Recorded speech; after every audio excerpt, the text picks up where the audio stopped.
The last component of your profile that you want to make sure is built out is the bottom section. So this is your education, your license and certifications, your volunteer experience, skills and endorsements, things that'll just build up over time. There's also a recommendations section that you can utilize as well. We'll look at Max's profile here. So you can see that he has his education on here.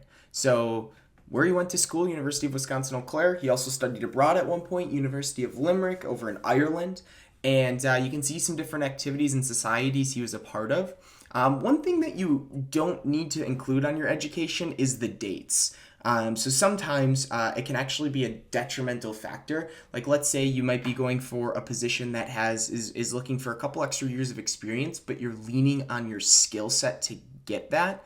If it shows that you have graduated within the last year, you might be initially removed from actually being able to get that position. So keeping your dates off your education is actually something that I do recommend on the profile, because then when you have a conversation with the recruiter or when you have a conversation during your interview, if that does come up, you can answer it, but it doesn't put a spotlight on the dates. So make sure you have your education on there, what you studied, any societies or activities that were a part of what you're looking for are good to add in there. Any licenses and certifications. So you can see some of the certifications that Max has here. So Certified Safe Scrum Master, I see Agile Certified Professional, Agile Masterclass Certification. He also has volunteer experience. He also has skills and endorsements. So these are things that other connections will endorse of you over time. So being endorsed for leadership, being endorsed for interpersonal skills is a huge leg up when it comes to having things on your profile. Also go over to my profile here as well so we can take a look at kind of how I have it set up.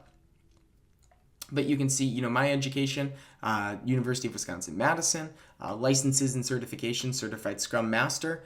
And then you can see all of the different skills and endorsements, recommendations that I have on here. So one thing that I do recommend is if you can have somebody recommend you on your profile, that's a huge leg up. So maybe a past boss, a past coworker gives you a nice recommendation saying, Peter was a pleasure working with in the past, was highly skilled in these areas.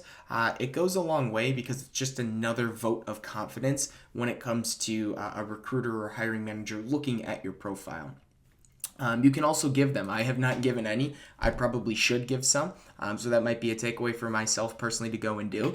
But if you have worked with somebody that is out getting a new job, maybe offer to give them a recommendation and they can return the favor for you. So this is really the last portion of your profile.